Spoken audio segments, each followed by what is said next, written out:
Hey everyone, hope you're doing great. Welcome back to my channel.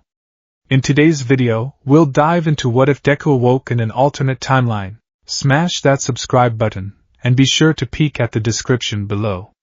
Let's begin. The world was a symphony of chaos, and Izuku Midoriya was its unwilling conductor.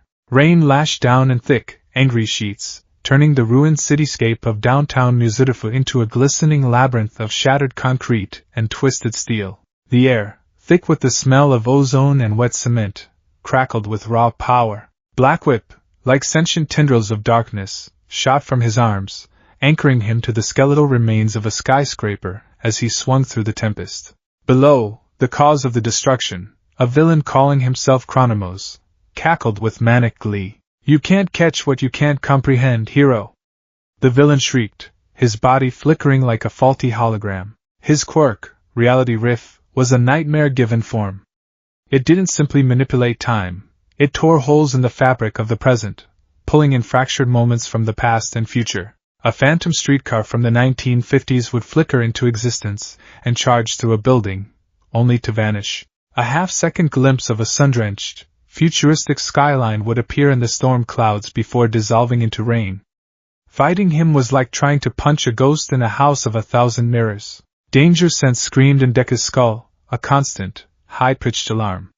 He twisted midair, the phantom sensation of a bullet that wouldn't be fired for another 3 seconds grazing his ear. He landed in a crouch on a precariously balanced slab of concrete, his green and black costume soaked and clinging to his skin. "Uraraka, report!"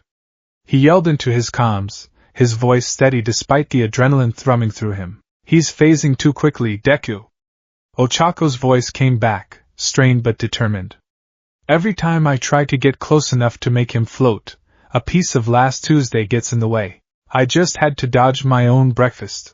"Todoroki, can you box him in?" Deku asked, his eyes scanning the flickering battlefield. "Negative," Shoto's cool voice replied. "His spatial instability is interfering with my ice. It crystallizes and then shatters into cherry blossoms. It's distracting." Deku gritted his teeth. This was their third-year work-study, and they'd been thrown a villain far beyond the expected pay grade. Chronomos was A rank, bordering on S. He saw his opening. The villain paused his chaotic dance for a fraction of a second, his form solidifying as he gloated.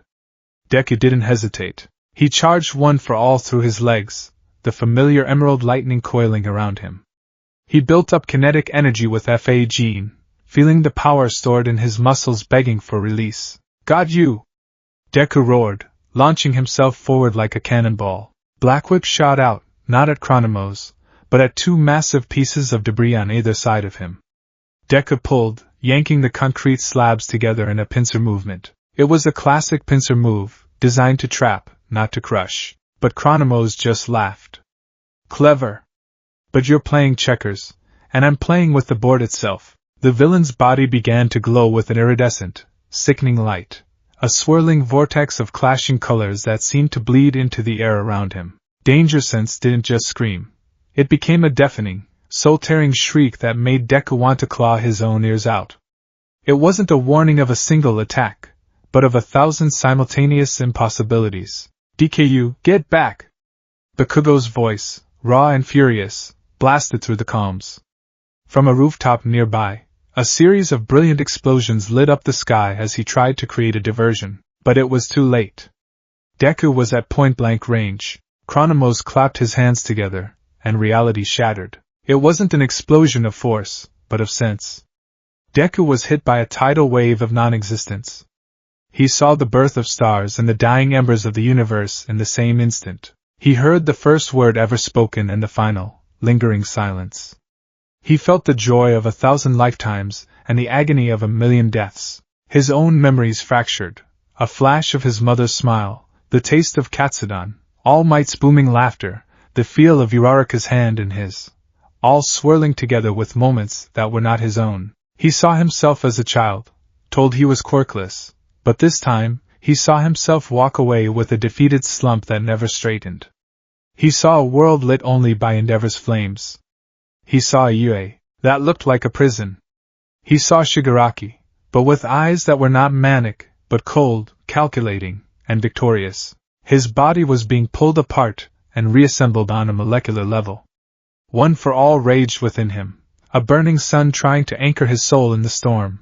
But the tide was too strong. The vestiges were screaming, their voices a chorus of panicked warnings lost in the temporal cacophony. The last thing he saw with his own eyes was the horrified faces of his friends, Uraraka reaching for him, Todoroki's mismatched eyes wide with shock, Bakugo's usual scowl replaced by raw, unfiltered panic. Then, there was a final, blinding flash of pure, white, silent light, and then nothing at all. Cold. That was the first coherent thought to pierce the thick fog in his mind. A biting, damp cold that seeped through the tattered remains of his hero costume and into his bones. The second thought was pain, a dull, throbbing ache that radiated from his back and the side of his head. Izuku Midoriya groaned, the sound rough and alien in his own throat. He forced his eyelids open. They felt impossibly heavy, caked with a gritty film. The world swam into focus slowly, a smear of dark colors resolving into the rough, graffiti-tagged brick of an alley wall. He was lying on his side on a bed of damp cardboard, the stench of stale refuse and stagnant rainwater filling his nostrils. He pushed himself up, his muscles screaming in protest. A wave of dizziness washed over him, and he had to brace himself against the cold, wet wall to keep from collapsing. He took a moment to assess himself, his hero training kicking in automatically. His costume was a wreck. The fabric was torn in several places, particularly across his back and shoulders. His iron-soled boots were scuffed and muddy, and one of his gloves was missing entirely, revealing a hand scraped raw.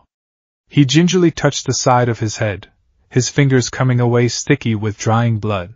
A concussion, most likely. But miraculously, no broken bones. One for all's protective aura must have held, even through, whatever that was. Okay, Izuku, think, he muttered, his voice hoarse. Villain, Chronomos. Quirk, reality riff. Final attack was a reality-shattering wave. So, this is likely an illusion. A pocket dimension created by his quirk to incapacitate me. It was the most logical explanation. He just had to find the seam, the flaw in the illusion, and break out. He focused, trying to feel for the subtle wrongness that always accompanied reality-warping quirks, but there was none. Everything felt solid. The cold was real. The pain was real. The stench of the alley was nauseatingly real. He took a deep breath to steady his nerves and peered out of the alley's mouth. The street beyond was Muzutafu. He recognized the distinct shape of the buildings, the layout of the road. But it was like looking at a familiar photograph that had been drained of all its color and warmth. The sky was a uniform, oppressive sheet of gray, a ceiling of lead that seemed to press down on the city. There was no sign of the torrential downpour from the battle, only a light, persistent drizzle that misted the air. The vibrant, bustling energy of his city was gone, replaced by a tense, hurried silence. People walked with their shoulders hunched and their heads down, their faces grim masks of weary resignation. They clutched their bags and coats tight, avoiding eye contact as if seeing another person was a potential threat. The sounds were wrong, too. The cheerful cacophony he knew, the chatter of students, the jingles from storefronts, the distant, reassuring whoop of a hero on patrol, was absent. All he could hear was the monotonous hum of electric vehicles, the splash of tires on wet pavement, and the distant, jarring blare of a siren that sounded more like a military alarm than a police car. A chill that had nothing to do with the damp air traced its way down his spine. This was an incredibly detailed illusion. Frighteningly so. He needed a better vantage point. Clinging to the shadows of the alley, he felt a surge of gratitude that his costume, though torn, was dark and blended in. He scanned the rooftops, his tactical mind taking over. He spotted a fire escape on the building across the street. Gathering his focus, he called upon One for All. The familiar, warm power bloomed in his chest, a comforting sun in the cold landscape of his confusion. Emerald lightning, faint but present, flickered around his limbs. He felt the vestiges stir within him, a silent, watchful counsel in the back of his mind. They felt distant, muffled, but they were there. He wasn't completely alone. He took a running start, his movements still clumsy from the headache, and leaped. Full cowling propelled him across the street in a silent, graceful arc. His boots hit the metal rungs of the fire escape with a soft clang, and he scrambled up the side of the building with practiced ease. From the rooftop, the sense of wrongness intensified. He could see a wider swath of the city, and the grim aesthetic was everywhere. The architecture was harsher, more brutalist. There were fewer parks and public spaces, more checkpoints and security cameras mounted on every corner like metallic vultures. And then he saw the billboards. In his world, the city skyline was dominated by heroes advertising everything from energy drinks to home insurance. All Might's beaming, confident smile was the most prevalent, a constant reassurance that everything was okay. Here, the billboards were still there, but their message was terrifyingly different. A massive digital screen flickered to life, showing the current #1 hero, Endeavor. But this wasn't the begrudgingly heroic Endeavor he knew, the man who was trying, in his own abrasive way, to be a better hero. This Endeavor was stern, terrifying, his face a mask of cold fury. The slogan beneath his blazing image wasn't one of hope, but of dominance. Enforce. Suppress. Prevail. Another billboard featured Hawks, his wings spread wide. The caption read, "Swift justice from above." It sounded less like a promise and more like a threat. Even a hero like Ryukyu, known for her gentle nature, was depicted in a ferocious, draconic form, looming over a cowering villain with the words, "Absolute pacification." The language was all wrong. It was the language of a military, of an occupying force. It was about control, not salvation. About order, not peace. About suppression, not inspiration. Deku felt a knot of dread tighten in his stomach. This illusion, it was too cohesive. Too detailed.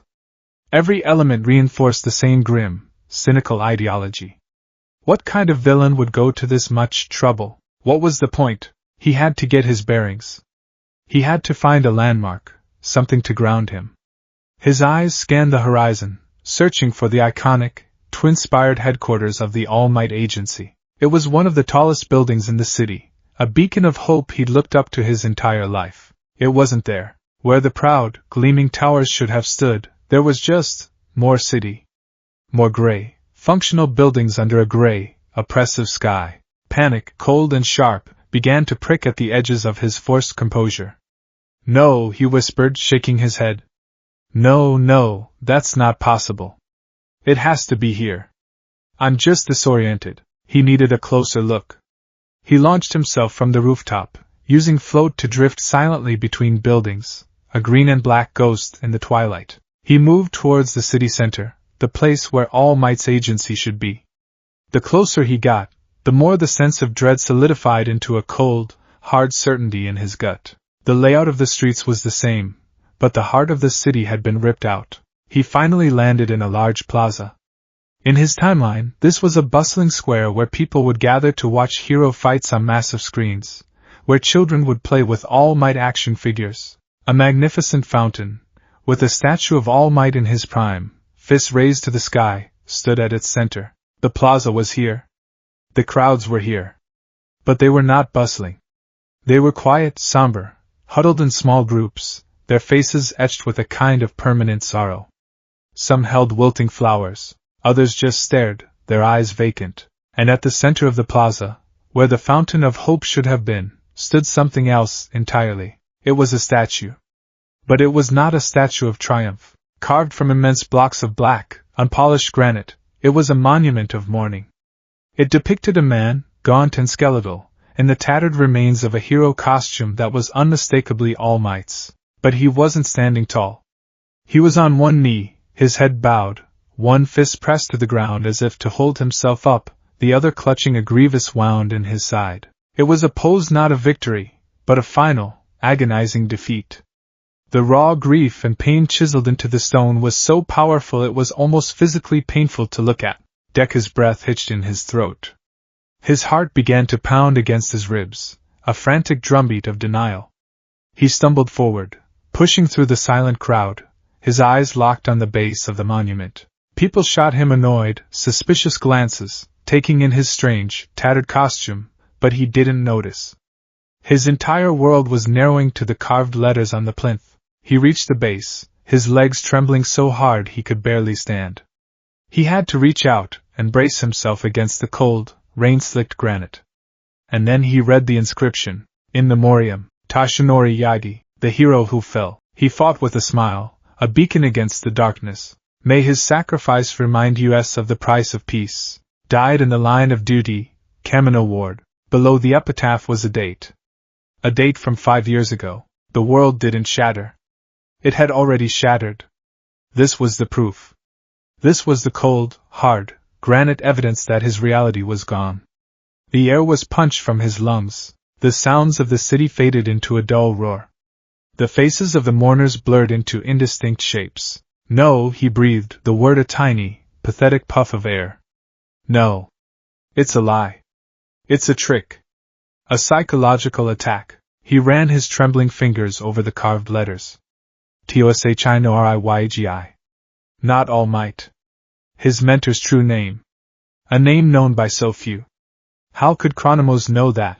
How could he craft an illusion with this level of devastating, personal detail? He looked below the date of death. Killed in his final battle against the villain known only as the symbol of evil. The symbol of evil. All for one. The puzzle pieces clicked into place with horrifying, sickening clarity. Kamino Ward. All for one. A final battle. In his timeline, All Might had won. He had stood victorious, his secret exposed to the world but his enemy defeated and imprisoned.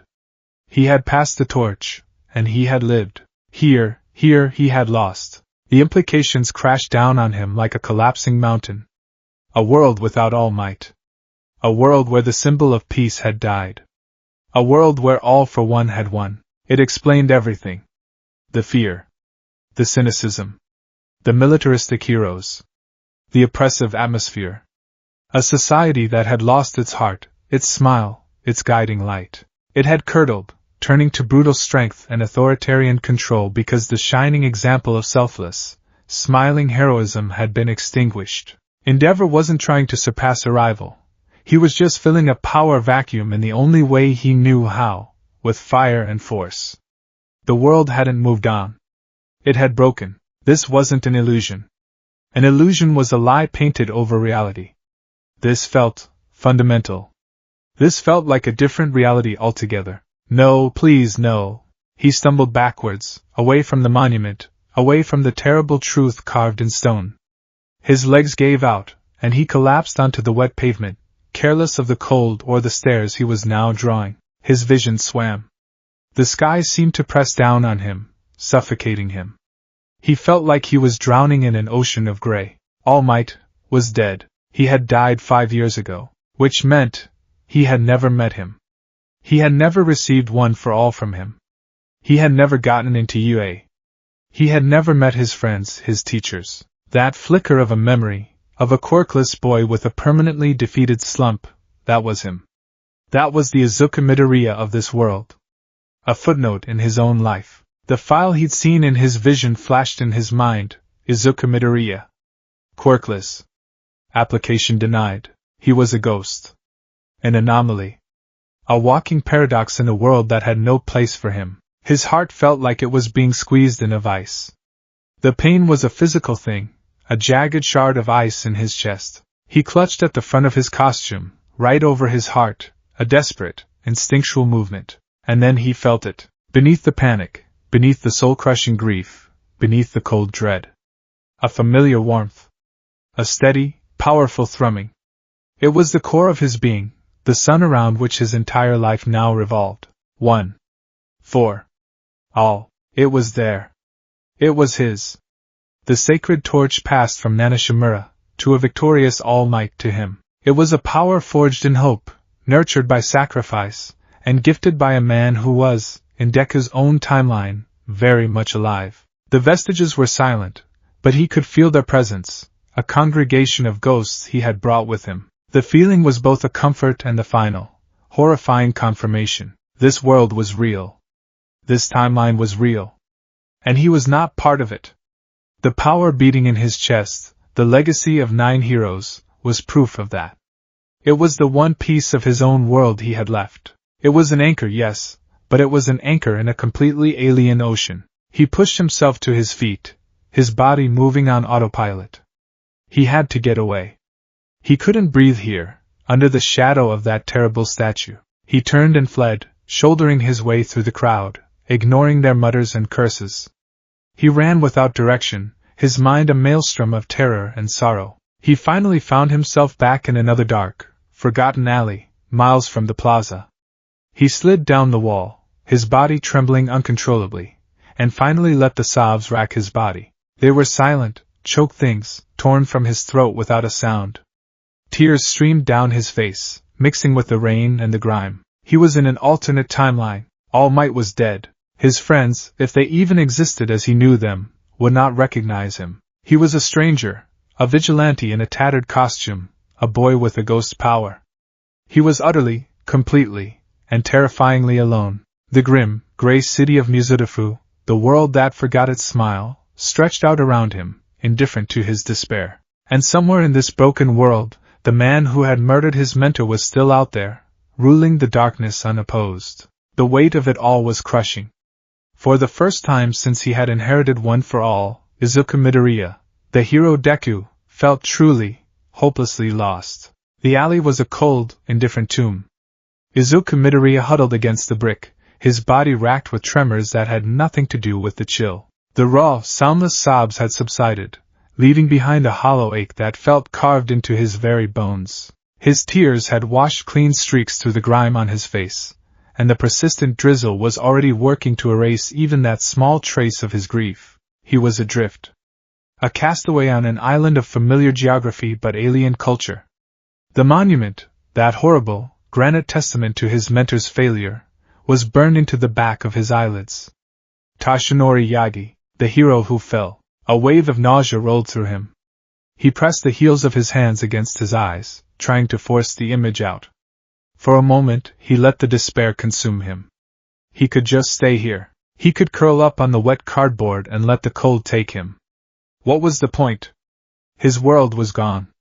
His master was a celebrated martyr in a world that didn't even know his true victory. His friends, he couldn't even bear to think about his friends. But then, a voice, faint but clear, echoed in the chambers of his memory. It wasn't a vestige. It was the voice of his All Might, thin and reedy in his diminished form, from that day on the rooftop that felt a lifetime ago. You can become a hero. The words were a spark in the overwhelming darkness. They were the foundation upon which his entire existence was built. That promise, that single moment of validation, had ignited a fire in him that had never gone out. Could he let it be extinguished now? Could he dishonor the man who had believed in him, regardless of which timeline he was in? No. He couldn't. The trembling in his limbs slowly subsided, replaced by a cold, hard resolve. Panicking was a luxury he couldn't afford. Grieving would have to wait. If this was his reality now, he had to understand it. He had to survive it. He was a hero. And heroes didn't give up. His first priority was survival. His costume, tattered as it was a beacon. It screamed hero, or, in this world, perhaps it screamed vigilante. He was a wanted man in his own timeline for far less. He couldn't imagine what the authorities here would do to an unregistered, unknown powerhouse who appeared out of nowhere.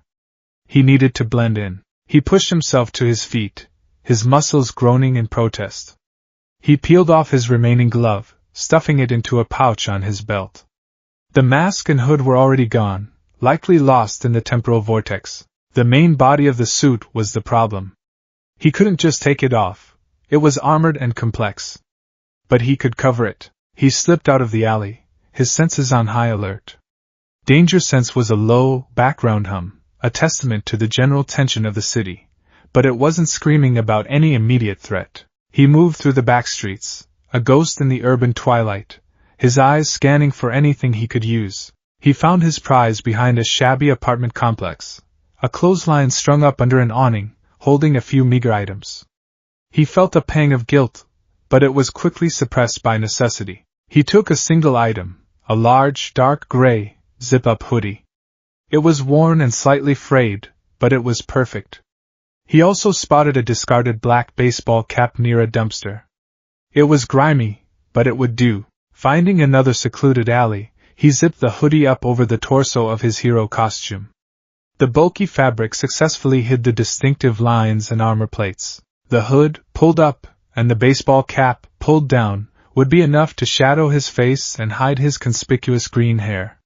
He looked down at his legs and his iconic red boots. They were still a problem. He couldn't do anything about them now, but he made a mental note: find new pants and shoes. For now, he'd have to rely on staying in the shadows and avoiding scrutiny. Now disguised as just another sullen citizen, he felt marginally safer. He ventured out onto the main streets, forcing his posture to mimic those around him. Shoulders hunched. Head down, eyes forward, but not meeting anyone else's. He became one of the herd, a drop of water in a gray river of humanity. For the next several hours, Izuku walked. He observed. He listened. And with every step, the portrait of this broken world became clearer and more terrifying. The news was on digital displays in shop windows and on public screens, but the reports weren't of daring rescues. They were of containment operations, villain neutralization, and threat pacification. Hero rankings weren't based on popularity or lives saved, but on efficiency metrics, capture to engagement time ratios, property damage cost analysis, and villain recidivism rates. It was a cold, brutal calculus of control. He saw heroes in action twice more. The first was a minor purse snatching. A hero he vaguely recognized, a sidekick from a small agency in his timeline, intercepted the thief. There was no witty banter, no attempt to de-escalate. The hero simply used a momentum-based quirk to clothesline the thief, sending him sprawling to the pavement with a sickening crack. The hero cuffed the unconscious man, handed him over to the grim-faced police drones that arrived moments later, and then left without a single word to the shaken victim, who was left to pick up her own spilled belongings. The second incident involved a low-level villain with a gigantification quirk who was causing a scene, mostly just shouting about the government and swatting at lampposts. The response was terrifyingly disproportionate. A team of 3 pro-heroes, led by the stoic cement-wielding hero, Cementos, one of his own teachers at UA, arrived on the scene. But this wasn't the patient, thoughtful teacher he knew.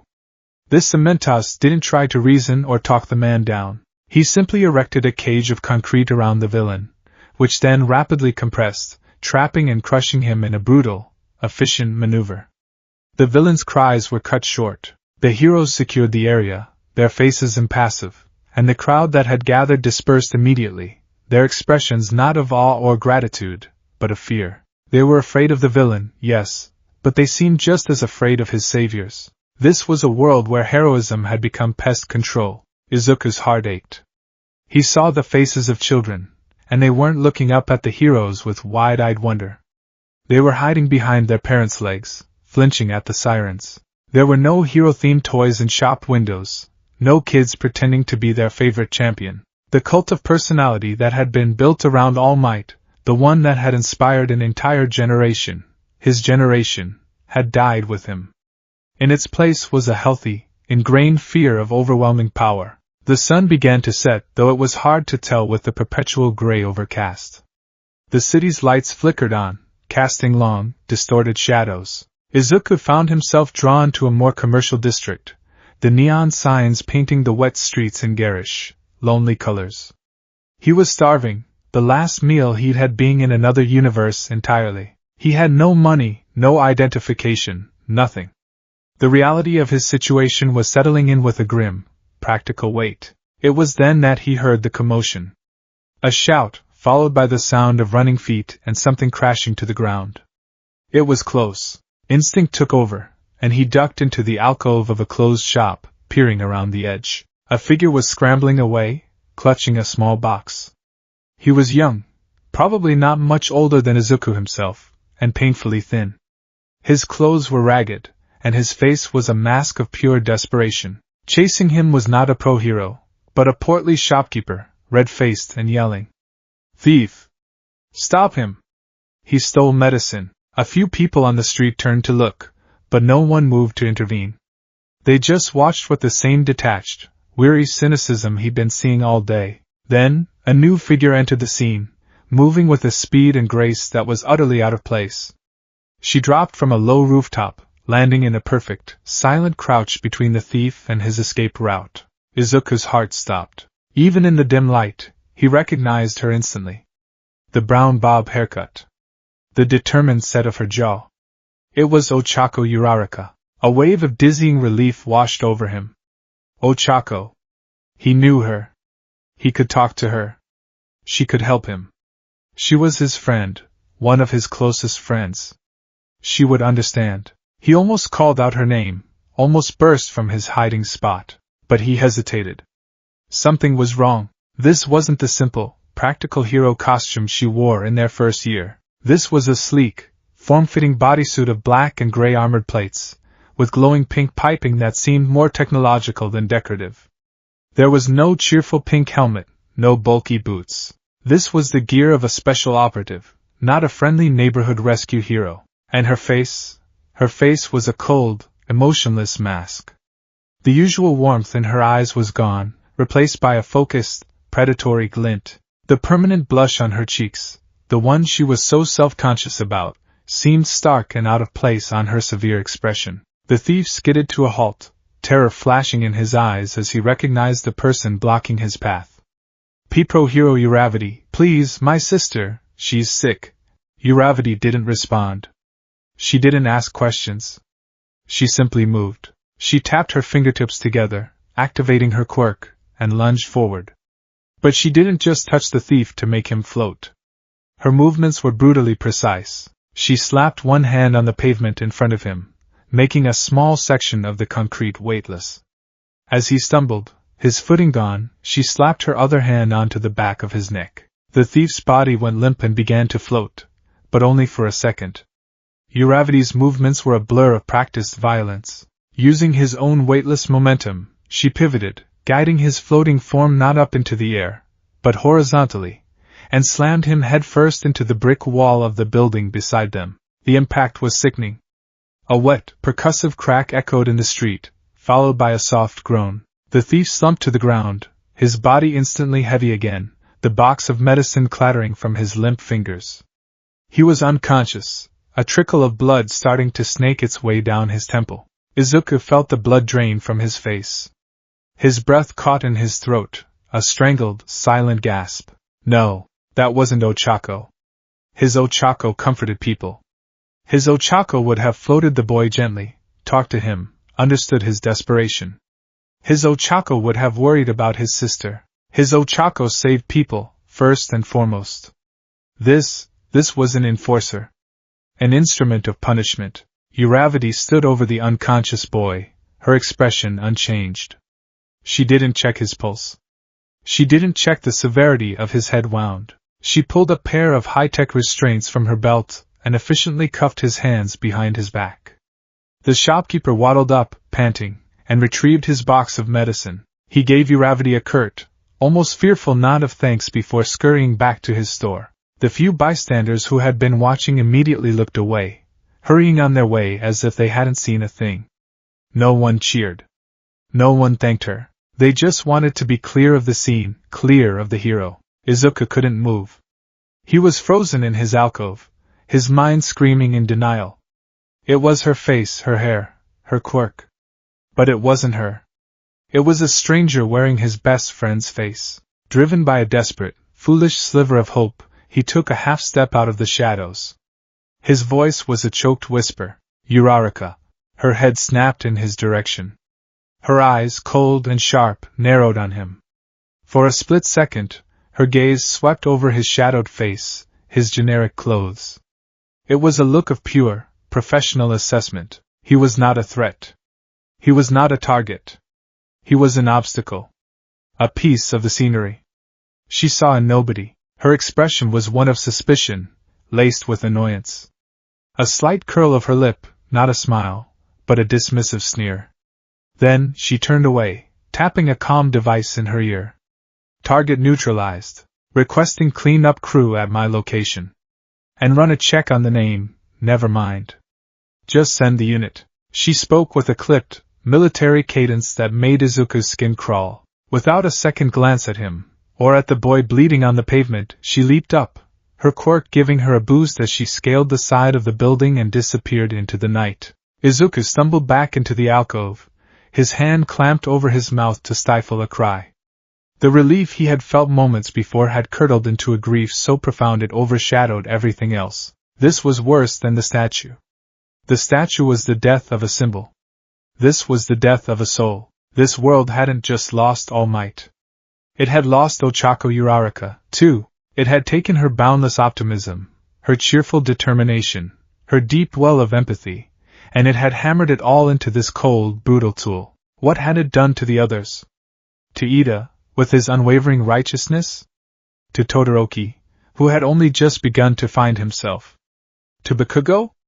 The thought was too horrifying to contemplate. He stayed there for what felt like an eternity, long after the police drones had come and mechanically carted the unconscious thief away. The street was empty again. The rain continued its steady, monotonous patter. He finally found the strength to move, his legs feeling like lead.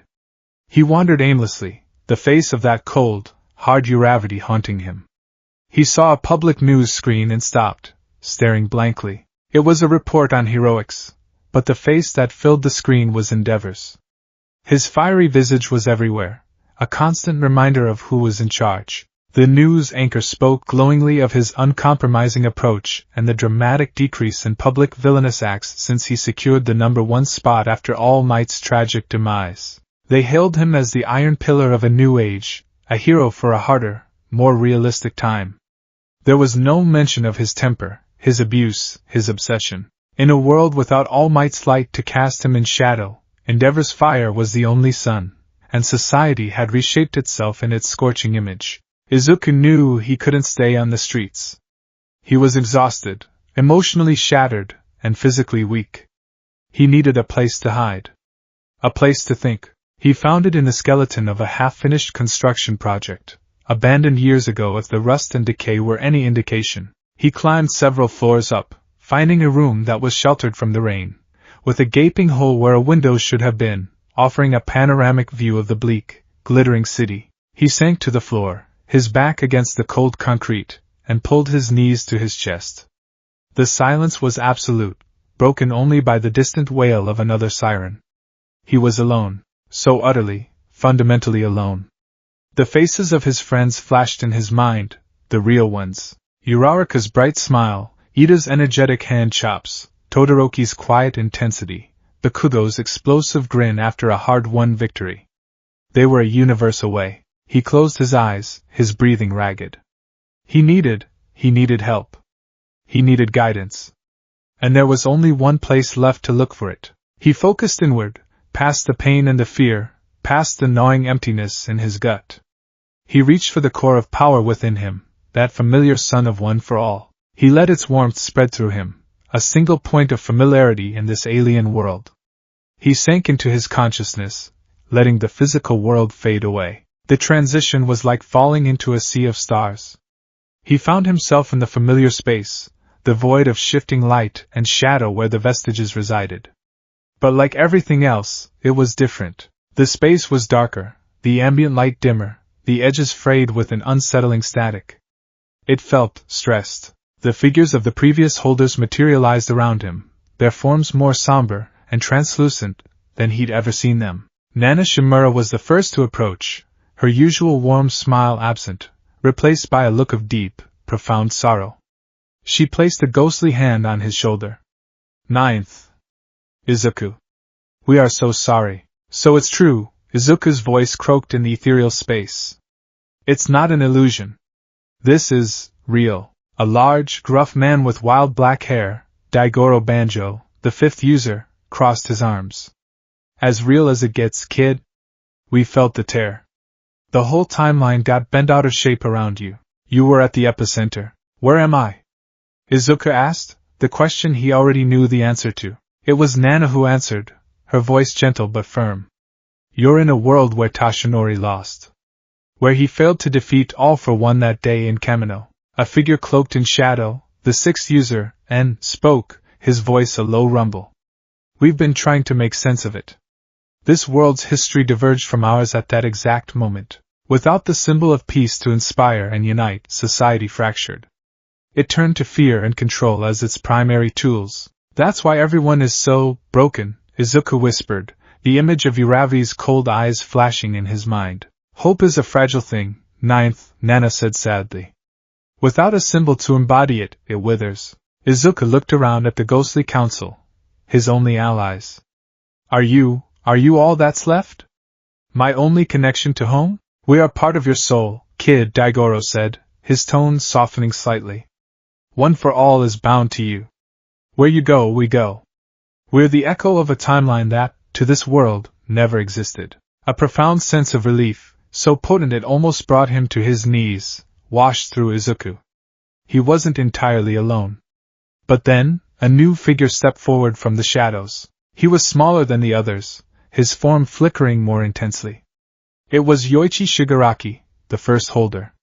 The brother of all for one. His voice was soft, but it carried an urgent, chilling weight. Ninth, there is another, more immediate problem. A grave danger. Izuku looked at him, his heart clenching. What is it? Yoichi gestured to Izuku's own chest, where the core of One for All burned brightest. This. Our power. One for All in our timeline was a torch passed down a line of victorious, or at least defiant, holders. It culminated in All Might, who nurtured it to its absolute peak before giving it to you. You, in turn, have unlocked our vestiges, our quirks, and pushed it to a level we never dreamed possible. This quirk is a supernova of stockpiled energy and hope, Nana continued, picking up the thread. It is a blazing sun. And in this world, Yoichi finished, his voice dropping to a near whisper, a sun like that does not go unnoticed. Especially not by the one who has spent his life hunting its flame. Izuku stared at him, the implication dawning like a black sun. All for one. He is my brother, Yoichi said, his form flickering with agitation. My quirk was a part of him. One for All is the ghost of that connection, twisted and amplified. He can feel it. On some level, he has always been able to sense its presence. But the power you wield now, it's not a faint echo. It is a deafening roar in the silence. Here, in a world where he is the undisputed king of the underworld, a power signature like yours is not just an anomaly. It is a beacon. He's going to find me, Izuku said, the words tasting like ash. It is not a matter of if, ninth, Nana confirmed, her expression grim. It is a matter of when. And he will not be coming to talk. He will come to take back what he believes his brother stole from him. The last vestiges of Izuku's despair burned away, incinerated by a sudden, sharp spike of pure adrenaline. He was no longer just a lost boy in a broken world. He was a target. He was the carrier of the one thing that All for One had failed to crush in this timeline. He was an unacceptable loose end. He looked from Nana's worried face to Yoichi's urgent one. The weight on his shoulders was immense, heavier than any building he'd ever lifted. But for the first time since he'd woken up in that alley, he felt a flicker of purpose. It wasn't the bright, optimistic purpose of becoming the number one hero. It was a darker, more primal one. Survive. He had to survive. For the vestiges. For the memory of his all might. For the slight, infinitesimal chance that he might one day find his way home. And to do that, he had to be ready for the inevitable arrival of the symbol of evil. He opened his eyes, the vestige world fading away. He was back in the derelict construction site. The city lights twinkled below, a sea of cold, indifferent diamonds. The fear was still there, a cold knot in his stomach. But now, it was accompanied by something else. A familiar fire. The fire that had driven him to run towards a sludge villain when he had no power. The fire that had made him shatter his bones again and again for the sake of others. The world had forgotten its smile. But he hadn't. And he was carrying a power born from the greatest smile of all. He was a dangerous anomaly, and it was time he started acting like it. The night offered no comfort, only a canvas for the city's cold, artificial lights. Izuku remained in the skeletal building, a silent sentinel watching over a world that was not his own. Sleep was a distant country he had no passport for. Every time he closed his eyes, he saw the hollow expression on Uravity's face, the brutal efficiency of her movements. He saw the granite grief of All Might's memorial. He saw the cold, pragmatic cruelty that this world called heroism. The vestiges' warning echoed in the silence of his mind. He will come to take back what he believes his brother stole from him. All for one. In his timeline, the man was a bogeyman defeated, a caged monster whose influence was waning. Here, he was a king. A victorious demon who had slain the world's champion and now ruled the shadows unopposed. And Izuku, with one for all burning like a lighthouse in his soul, was a direct challenge to that rule. He couldn't just hide. Hiding was a temporary solution, a slow death. All for One would find him eventually. He needed to be proactive. He needed information. He needed to understand the new players, the new rules of this twisted game. Who were the top heroes? What was the public perception of them? What happened to the League of Villains after their master's decisive victory? And most importantly, what had become of his friends? His classmates from 1A? Uraraka's transformation was a horrifying clue, but it was only one piece of the puzzle. What about Ida, whose brother was crippled by Stain? Did Stain even exist in this timeline? What about Todoroki, whose family drama was so intrinsically linked to Endeavor's obsession with surpassing All Might? With All Might gone, what had that obsession become? And Bakugo, what did unbridled ambition look like in a world that rewarded ruthless power above all else? The questions swirled, a chaotic vortex in his mind. He needed a source, a central repository of data on the hero world. And in any timeline, there could only be one answer: Yue High School. The decision settled in his gut with the weight of cold steel. It was insane. It was the premier heroics institution in Japan, the training ground for the very enforcers he now feared. In this timeline, it was likely even more secure than the one he knew. But it was also his best, and perhaps only shot. They would have records. Student files, hero rankings, incident reports. Everything he needed to build a picture of this new world was likely housed within those walls. His mission was clear. Infiltrate UA, access their database. And get out without being caught.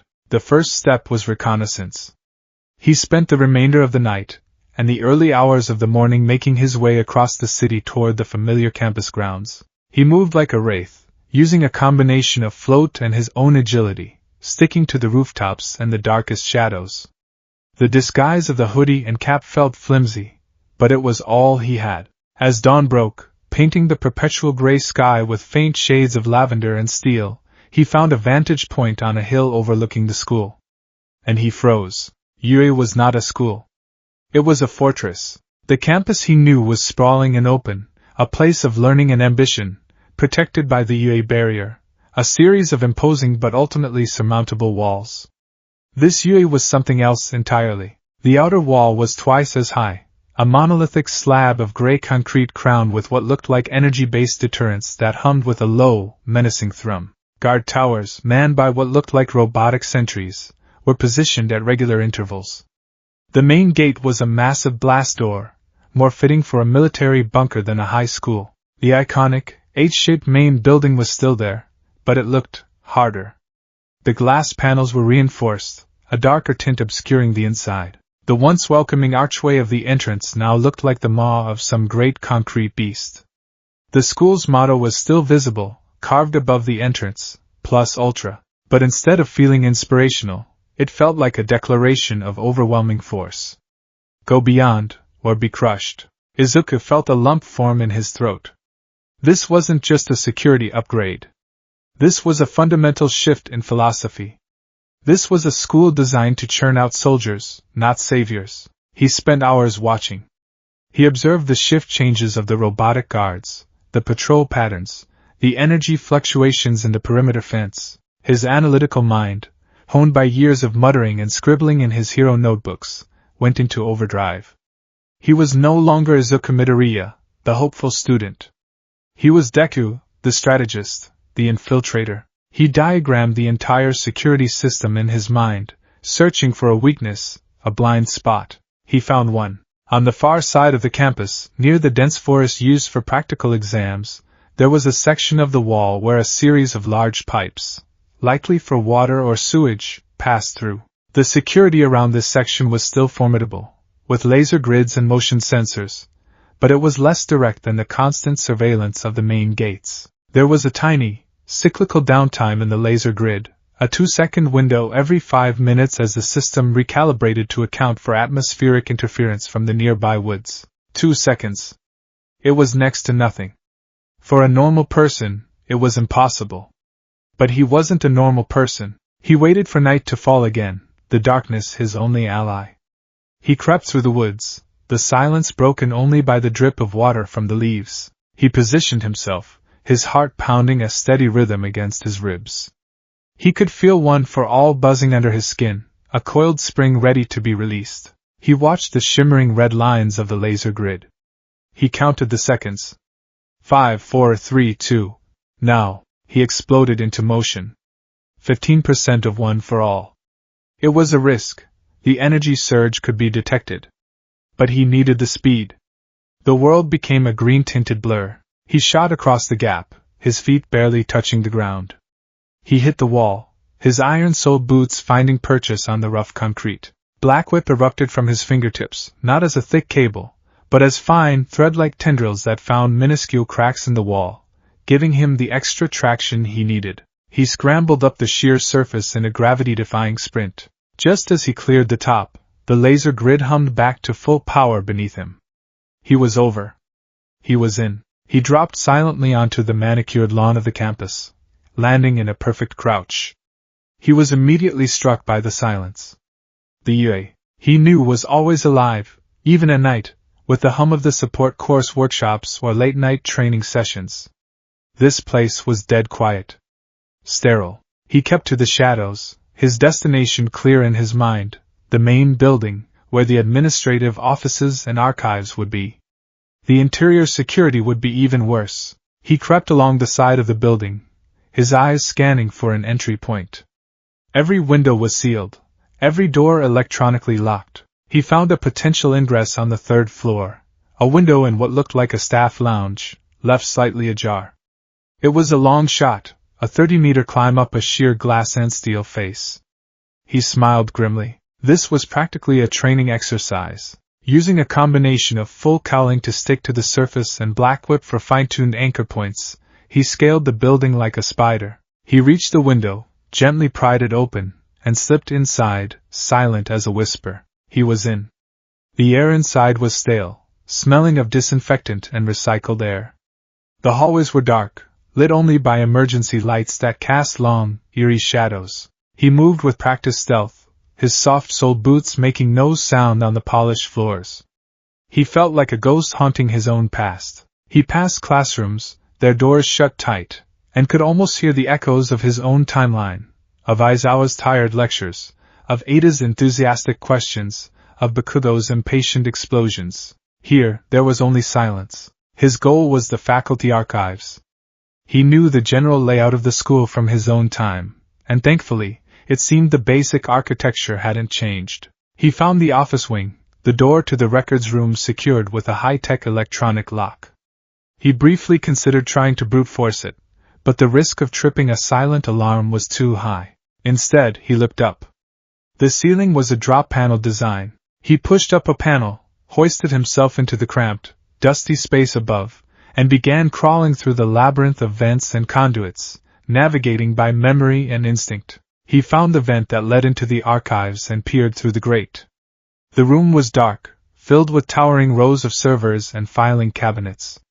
Empty. He carefully removed the vent cover and dropped down into the room, landing as softly as a cat. He was standing in the nerve center of UA's data. He went to the nearest terminal and his fingers flew across the keyboard. It was password protected, of course. He tried a few logical defaults, plus ultra, UA admin, symbol of peace, with no luck. The last one left a bitter taste in his mouth. He then noticed the interface. It was a standard commission-approved OS. He knew its backdoors. In his timeline, May Hatsum had gleefully shown him and Ida several exploits, just in case we ever need to, creatively requisition some components. He entered a string of code into a command-line interface, and with a soft click, the system unlocked. He was in. A torrent of information was at his fingertips. He felt a tremor of anticipation and dread. He was about to pull back the curtain on this broken world, and he wasn't sure he was ready for what he would see. He started with his class. 1A. He typed in the name, Katsuki Bakugo. A file appeared instantly, thick with commendations. Bakugo had graduated, just as he suspected. He'd shot up the hero rankings with meteoric speed. His hero name was Ground Zero, a moniker far more menacing than the great explosion murder god Dynamite he'd eventually, ridiculously, settled on in Izuku's world. He was currently ranked number 7 in the hero billboard chart JP. Izuku scanned the incident reports. The praise was for his overwhelming power and efficiency. Villain apprehended in 12 seconds. Threat neutralized with a single, decisive blast. But intertwined with the commendations was a list of reprimands. Excessive force resulting in hospitalization of suspect. Flagrant disregard for collateral damage protocols. Failure to de-escalate. There were dozens of property damage claims filed against his agency. This Bakugo was everything Izuku had feared he would become without the tempering influence of a true rival and the humbling lessons of defeat. He was powerful, successful, and utterly brutal. He hadn't learned to save to win. He only knew how to win. With a heavy heart, he typed in the next name, Shoto Todoroki. His file was the polar opposite of Bakugo's. It was pristine. Flawless. Graduated second in his class, right behind Bakugo. He was not an independent hero. His official designation was Sidekick, Endeavor Agency. He was his father's perfect soldier. The incident reports were clinical and detached. Successfully supported number 1 hero endeavor in villain containment. Utilized flash freeze heatwave to secure perimeter. There were no reprimands, but there were also no commendations for independent thought or action. There were no personal notes. No mention of the boy who learned to use his fire for himself. He was just an extension of his father's will, the masterpiece his father had always wanted to create. A powerful, beautiful, empty tool. Izuku's fingers trembled as he typed the next name, Tenya Ida. Ida had followed his brother's path, inheriting the name Ingenium. But the passion was gone. His file was filled with reports he had written himself, all penned in a rigid, formal style. He was obsessed with protocol and the chain of command. An attached psychological evaluation noted his unyielding adherence to the Hero Commission's operational doctrines and a complete lack of flexible or creative tactical thinking. The report praised these traits as ideal for an enforcer. The boy who had once illegally pursued a villain out of love for his brother had been hammered into a mindless bureaucrat with super speed. He couldn't bring himself to look up Uraraka. He had already seen what this world had made of her. He didn't need to read the clinical, detached report of her slow transformation from a girl who wanted to help her parents into a cold-eyed operative. Finally, with a sense of morbid curiosity that felt like picking at a wound, he typed in his own name. Izuku Midoriya. The file was barely a file at all. It was a single, dismissive page. Subject, Izuku Midoriya. Quirk, none. Status, civilian. Notes. Submitted application to UA High School Hero course. Application denied due to quirkless status and failure to meet minimum physical requirements. No further records. That was it. That was the sum total of his life in this timeline. A rejection letter. A ghost. He stared at the screen, the words blurring. He was nothing here. A forgotten footnote. The defeated boy from his vision. He was so engrossed in the soul-crushing finality of the file that he didn't hear the faint scrape of a shoe on the floor outside the archives. He didn't hear the almost imperceptible click of the door's lock disengaging. Danger sense, which had been a low hum, suddenly spiked, screaming a silent alarm in his skull. He whirled around from the terminal just as the door slid open. 2 figures stood silhouetted in the dim light of the hallway. One was small, a bipedal creature that was some combination of mouse, dog, and bear, dressed in a smart suit. A familiar, deep scar ran over his right eye. His expression was not the cheerful, slightly manic one Izuku knew. It was cold, calculating, and utterly serious. Principal Nizu. The other figure was tall and gaunt, wrapped in bandages that obscured the lower half of his face. He was dressed in black, with a familiar capture weapon made of a steel wire alloy wrapped around his neck like a scarf. His tired, bloodshot eyes fixed on Izuku, and then they began to glow with a terrifying, crimson light. Shota Aizawa. Izuku's blood ran cold. He was caught. By the 2 most perceptive and dangerous people in the entire school. Well, Nizu said, his voice a deceptively calm tenor that held no trace of amusement. It seems we have a rat in our school. A rather powerful one, Judging by the ease with which you bypassed my security, Aizawa said nothing. His capture weapon slithered from his shoulders, undulating like a nest of metallic snakes, ready to strike. The glowing red of his eyes intensified, and Izuku felt it instantly, a profound and utter emptiness. One for all was gone. The warm, thrumming sun in his chest had been extinguished. The connection to the vestiges severed. The power he relied on for everything, his speed, his strength, his very survival, had vanished. Aizawa's erasure was absolute. He was, for the first time since that day on the beach, truly quirkless again. And he was facing two pro-heroes who saw him as nothing more than a high-level threat. Panic, primal and overwhelming, seized him. His mind raced, calculating escape routes, but every option involved his quirk. A quirk he no longer had access to. "Who are you?" Aizawa's voice was a low growl, rougher and more gravelly than he remembered. "How did you get in here?" Izuku's mind was a blank. He couldn't tell them the truth. "Hi, I'm from an alternate timeline where your school isn't a military academy, and I'm All Might's successor." They'd think he was insane before they threw him in the deepest, darkest cell they could find.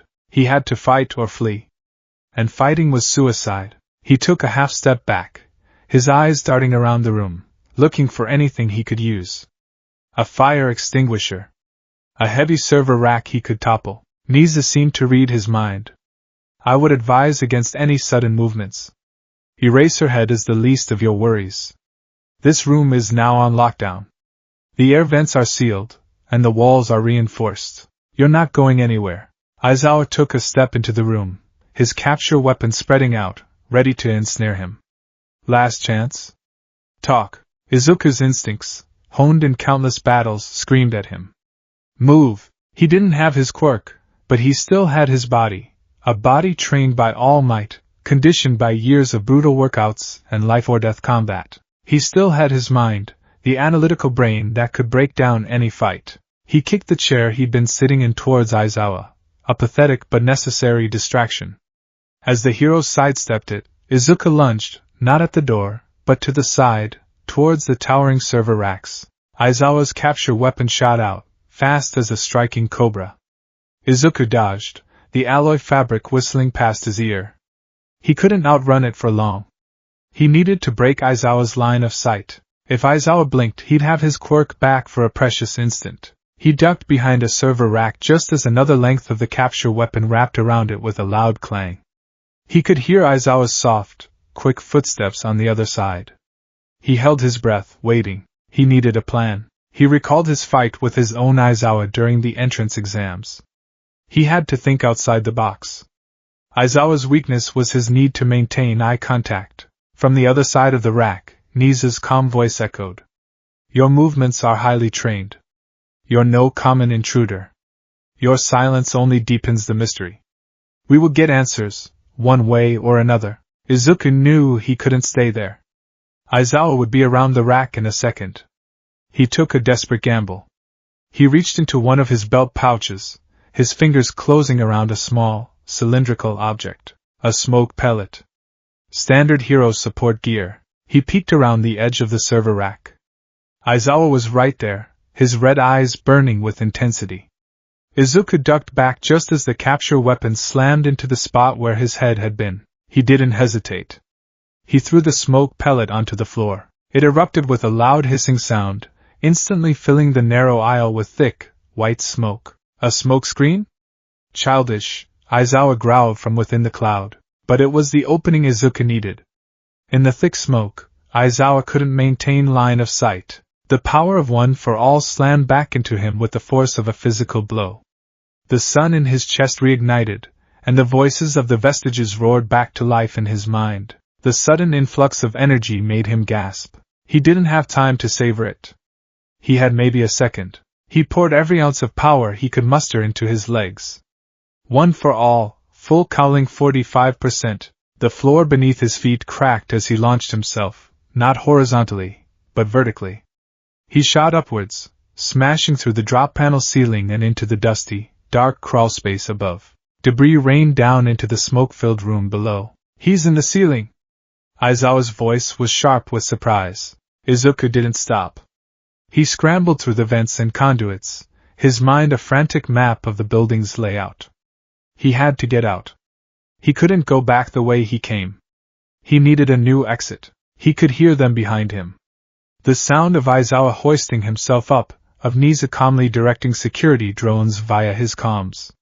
The entire fortress was now on high alert. Alarms, silent to him but surely blaring in a central command room, had been tripped. He pushed himself faster, crawling over pipes and under ducts. He needed an exit to the outside. He remembered the window on the 3rd floor, but they'd be expecting that. He needed something else. He visualized the school's blueprints from his memory. The west wing, ventilation shafts for the chemistry labs. They exhausted directly to the outside. It was a long way. He burst out of the crawl space into another empty hallway, his quirk still active.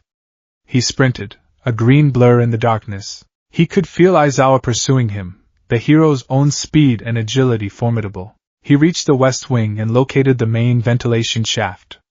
It was covered by a heavy metal grate, bolted to the wall. He didn't have time for bolts. He drew back his fist. He could feel the vestiges urging him on, lending him their strength. Manchester. He began to mutter, then stopped himself. Too much power. He'd bring the whole wing down. He needed precision. He focused the power of one for all into his fingertips. St. Louis smash, Air Force. He flicked his fingers, sending a targeted blast of pressurized air at the grate. The bolt sheared off with a series of sharp cracks, and the heavy grate flew off its hinges, clattering down the hallway. He dove into the shaft just as Aizawa rounded the corner. He saw the teacher's eyes flash red again, but it was too late. Izuku was out of his line of sight, sliding down the wide, smooth metal of the ventilation shaft. The slide was fast and disorienting, a dark, roaring tunnel. He emerged on the side of the building, shooting out of a vent 5 stories up. He used float to arrest his fall, landing silently in the bushes below. He didn't wait. He didn't look back. He ran. He sprinted across the campus grounds, heading for the same blind spot in the wall he'd used to get in. He could hear alarms now, loud and clear. Searchlights began to sweep across the grounds. He reached the wall, his lungs burning. He leaped, black whip and full cowling working in perfect synergy. He flew over the top of the wall just as a patrol of robotic sentries rounded a corner, their laser sights sweeping the area he'd just vacated. He landed in the woods outside the fortress, and he didn't stop running until the sounds of the alarms had faded behind him, and the imposing silhouette of the school was lost in the trees. He finally collapsed against the tree, his body screaming with exhaustion and adrenaline. He had done it. He had gotten in, and he had gotten out. But it had been a disaster. He hadn't been a ghost. He had been seen. Aizawa and Nisa had seen his face. They had witnessed his power.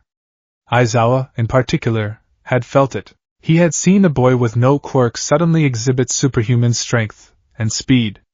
He had seen him use a smokescreen, a classic trick, but one used with tactical precision. And he had seen him escape. He hadn't fought back. He had dodged, and he had run. He had used his immense power not to injure, but to create a path for escape, minimizing damage wherever possible. This act, he realized with a dawning sense of clarity, would puzzle them. In a world of brutal enforcers and destructive villains, his behavior was an anomaly.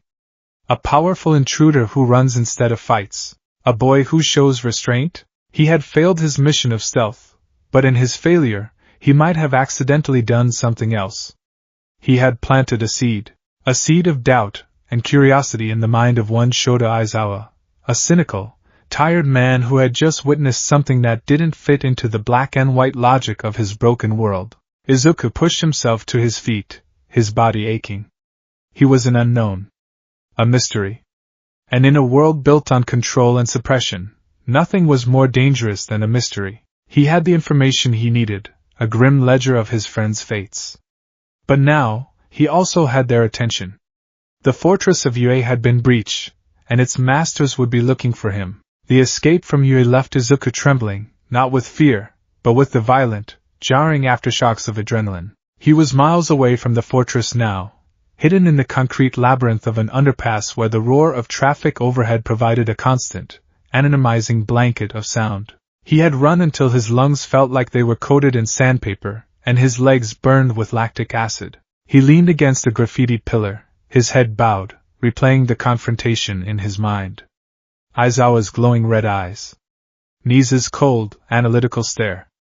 He had been so close to being caught. The feeling of one for all being erased, that sudden, terrifying void, still made his stomach clench. He was alive, he was free, but he was no longer a ghost. He had a face. He had a power signature. They had seen him. Aizawa's expression in those final moments, it hadn't just been anger or frustration. Izuku had seen a flicker of something else in those tired eyes.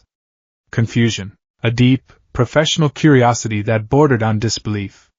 Aizawa had seen a boy with immense, multifaceted power who used it with the sole purpose of escape. In a world where power was a hammer, Izuku had used it as a key.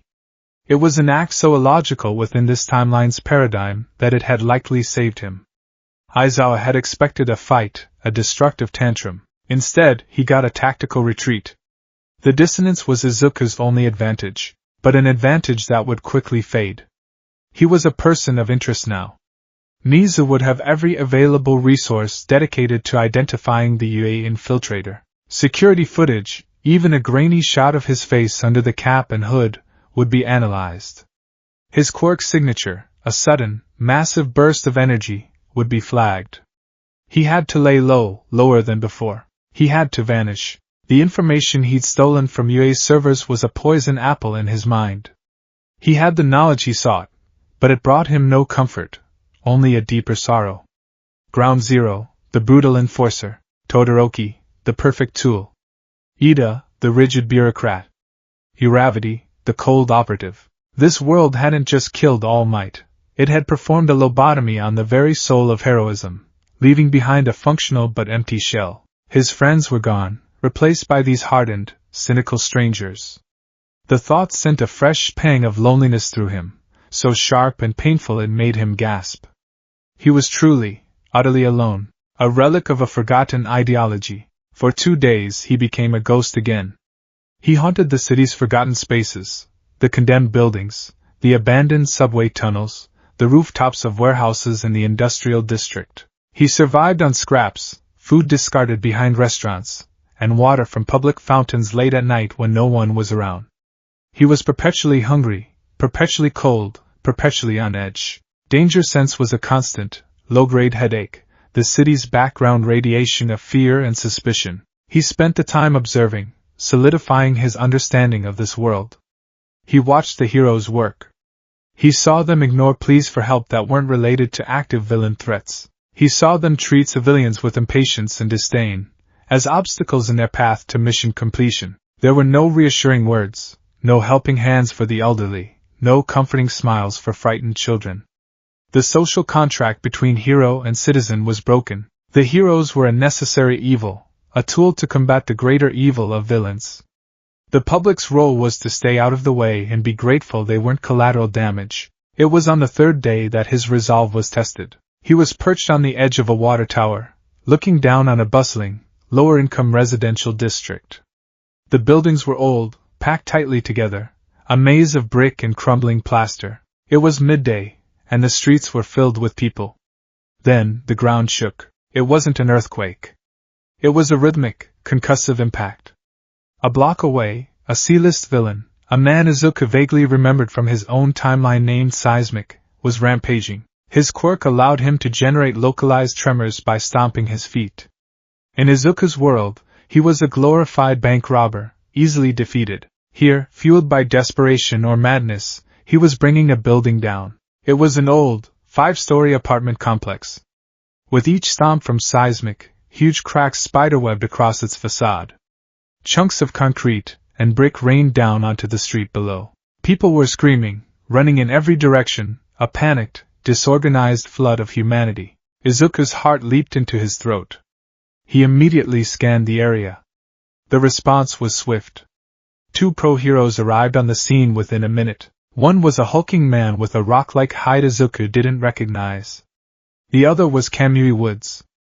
But this wasn't the flashy, media-savvy rookie Izuku knew. He looked older, more weathered, and his wooden armor was dark and unpolished. Civilian evacuation protocols are a failure. The rock hero barked into his comms. Too many of them. We need to focus on target neutralization. Containment is the priority. Kamui Woods nodded, his face grim. Agreed. I'll bind him. You go for the takedown. Izuku watched in horror. They weren't even talking about the building. The building that was visibly groaning, swaying on its foundations. The building that was undoubtedly filled with people. The elderly, the sick, parents with young children who couldn't evacuate in time. Warning! A robotic voice blared from a police drone hovering nearby. Structural integrity of residential block 7C is at 12%. Imminent collapse probable. All civilians clear the blast radius. Blast radius? They weren't even calling it a danger zone. It was military terminology. They were riding the building, and everyone inside it, off. Seismic let out another roar of fury and stomped his foot with all his might. This time, the effect was catastrophic. A huge fissure tore through the base of the apartment building. With a sound like the world tearing in half, the structure began to fold in on itself. The screams of the people on the street were joined by the terrified, muffled cries of those trapped within. The two pro-heroes paused their assault. They looked at the collapsing building, then at each other. The rock hero just shook his head. Acceptable losses. We can't stop it. Subdue the target. Acceptable losses. The words hit Izuku like a physical blow. They were going to let them die. They were going to stand there and watch dozens of innocent people be crushed to death because saving them was inefficient. Something inside Izuku snapped. The careful planning, the need to stay hidden, the fear of discovery, it all evaporated, incinerated by a white-hot, righteous fury. This was not heroism. This was a perversion, a betrayal of everything he had ever fought for. He stood up on the edge of the water tower, his disguise forgotten.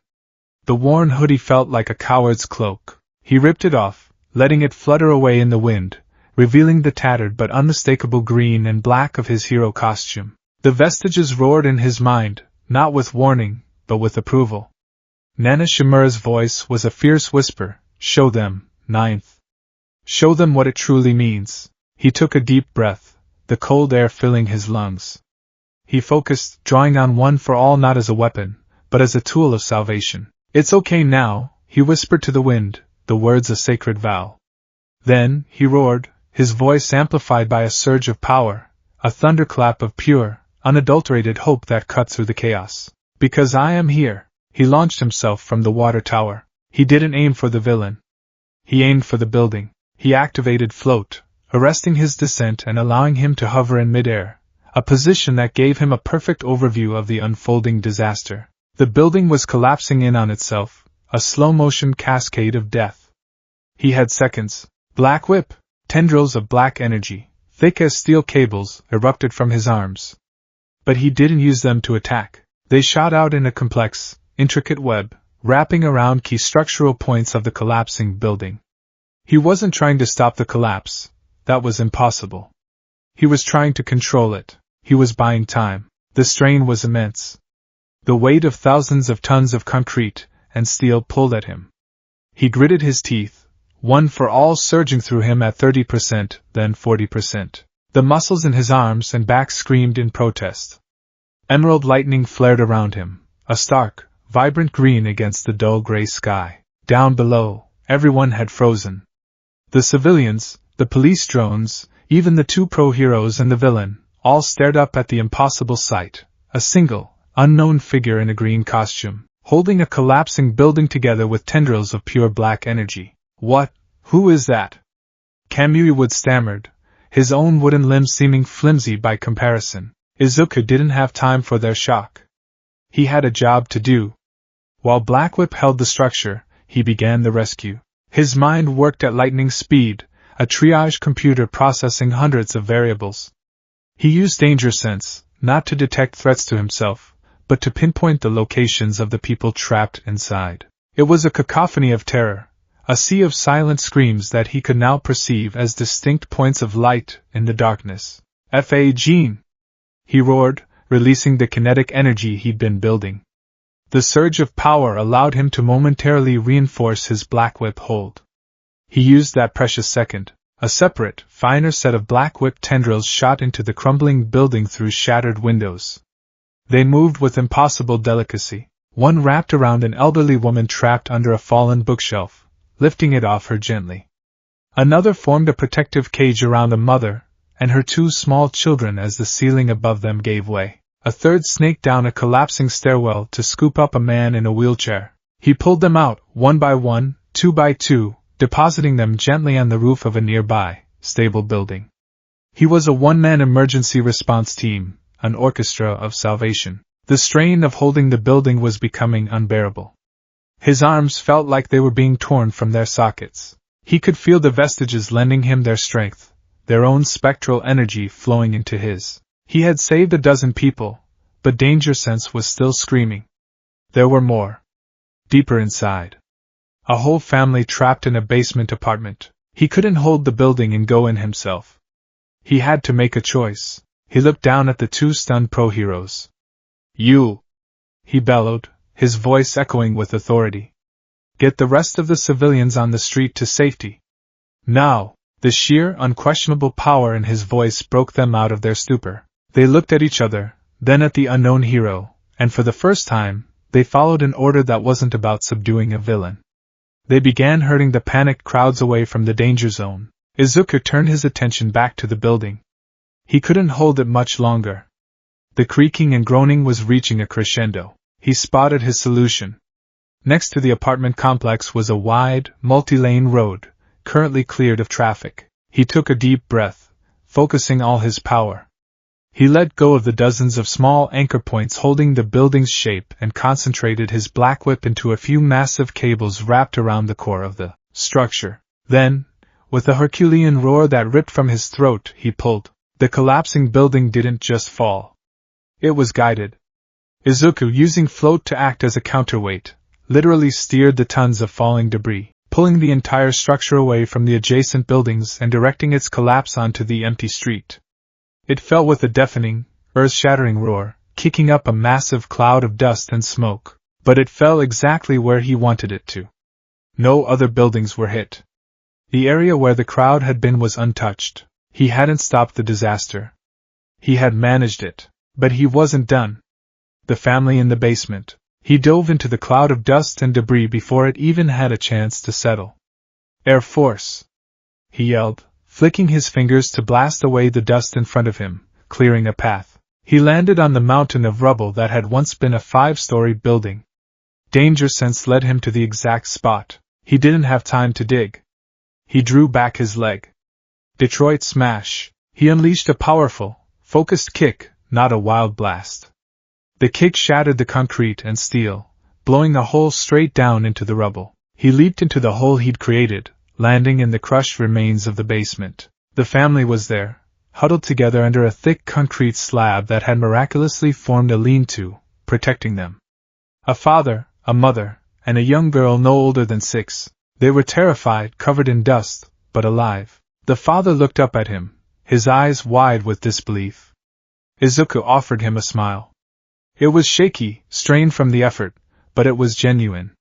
It was a smile of reassurance. A smile this world had forgotten. It's okay now, he said, his voice softer now. He reached down to the little girl, who was crying silently, her face buried in her mother's coat. You're all safe. The little girl peeked out. She looked at his strange costume, his grime-streaked face, and his smile. She wasn't afraid. Her lip trembled, and she whispered a single, world-changing question. Are you a hero? Izuku's heart swelled. He nodded, his own eyes stinging. Yes. I am. He turned his attention to the villain. Seismic was still standing in the street, stunned into inaction by the sheer spectacle of the rescue. The fight had been completely forgotten. Izuku lifted the family out of the rubble with Black Whip, setting them down gently. Then he turned to face the villain. He didn't charge. He didn't power up for a fight. He just walked towards him. Seismic, seeing the green-clad figure approaching, finally snapped out of his stupor. He raised his fists, his face a mask of fear and aggression. Stay back! I'll bring this whole city down. Izuku stopped a few feet away from him. He held up his hands in a non-threatening gesture. It's over, he said, his voice calm. No one else has to get hurt. He disabled the villain with an almost contemptuous ease. A flicker of 5% speed, too fast for the eye to follow. A single, precise chop to the back of the neck. Seismic crumpled to the ground, unconscious, non-lethal, efficient, and completely secondary to the rescue. The dust was settling. The entire street was silent. Hundreds of people, the civilians, the police, the two pro-heroes, were staring at him. They had just witnessed something they had never seen before. A hero who prioritized saving lives over capturing a villain. A hero who performed miracles with a smile. A hero who spoke of reassurance, not of threats. The footage was already going viral. Every person with a phone had been recording. The police drones had captured it all in high definition. From every angle, the story was the same, an impossible rescue by an unknown hero who appeared from nowhere and single-handedly saved dozens of lives from a disaster the official heroes had written off. The little girl he had rescued took a hesitant step away from her parents. She looked up at Izuku, her eyes full of awe. Then, she did something no child in this world had done for a hero in years. She smiled. A genuine, bright, hopeful smile, and she pointed at him. Mommy, look! All Might! The name was a shockwave. A murmur rippled through the crowd. He didn't look like All Might. His power wasn't the same.